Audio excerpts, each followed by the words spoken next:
grouping and regrouping in multilingual settings, primary language groups. This week's guiding question is, what is the unique nature of teaching and learning in groups where everyone is fluent in the language of instruction?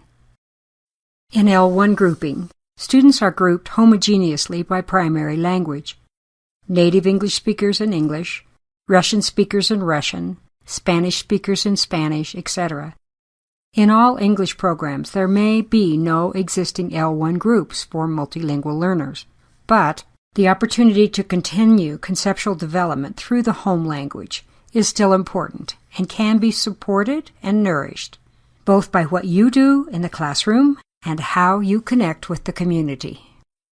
As with integrated and second language groupings, we will examine the unique features of primary language groups. They include the opportunities students have when they are all fluent in the language of instruction for developing language proficiency, content knowledge, and intercultural competence. What students would miss if they were always grouped with native speakers using their home language. And finally, the most appropriate strategies to use in primary language groups to best meet the needs of the students. Native language groups where everyone, teachers and students, are fluent in the language of instruction are the easiest and most comfortable instructional setting. Currently, most teachers are prepared precisely to work in this setting. That is, native English-speaking teachers working with native English speakers in their native language. However, many classrooms have a mix of native language groups, which makes instruction more challenging. When students work in their home language, they can most readily access and deepen their conceptual understandings and background knowledge, and more easily connect background experiences to the content of the curriculum. Additionally, it is more likely that when teachers and students share a common language, they also share certain cultural understandings and experiences. Teachers can employ a wide variety of strategies to help students tap into their L1 to build understanding of academic content. You might think that primary or home language groups are ideal for both the teacher and the students. But if bilingualism is desirable for all students, then spending time only in the home language can also have negative consequences. For one, it will result in students remaining monolingual speakers of their home language.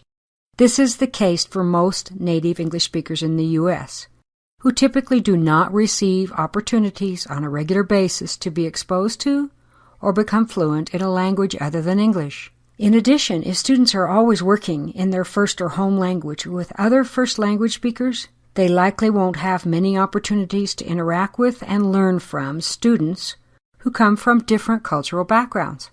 The Explore Activity 2 article, Information on Primary Language, goes into detail regarding the nature of home language groups in languages other than English. Teachers working with these groups have a lot of flexibility in their choice of strategies and materials. The focus should be on higher levels of abstraction and deepening students' understanding. We provide native English speakers primary or home language instruction nearly all of the time in either integrated or homogeneous groups. Bilingual learners rarely get to engage in L1 groups in school, with the exception of those in bilingual programs. But all bilingual learners can benefit from the opportunity of going deep into the concepts, even if just briefly, either in school or at home.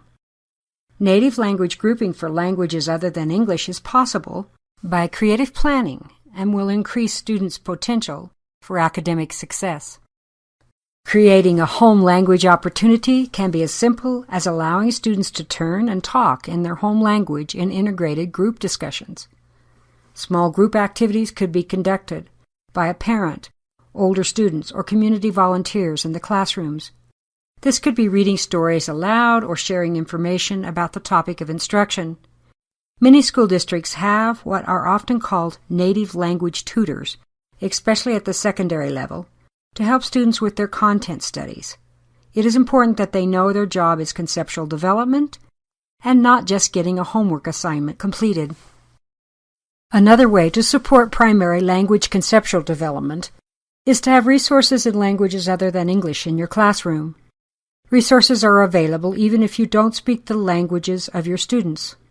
The Explore handout titled Home Language Resources provides many suggestions of how and where to access materials in multiple languages. Start small. Even 1 or 2 books borrowed from the public library in students' languages sends the message that their language is important to their learning. Make sure all the students, including English speakers, get the message that being bilingual is a gift, and celebrate the use of languages other than English in and out of school. Your students' families are your allies in assuring their success in school. Reach out with the message that they should engage with their children in their strongest language. Anytime you find a resource, share it with them. Ask them to help you identify websites, books, and information on their home culture. In the Make It Work activities this week, you will have a chance to find or create resources to use with families. As you try things out, pay attention to how students respond, both academically, but also effectively. If you set the tone of celebration, students and their families will follow your lead.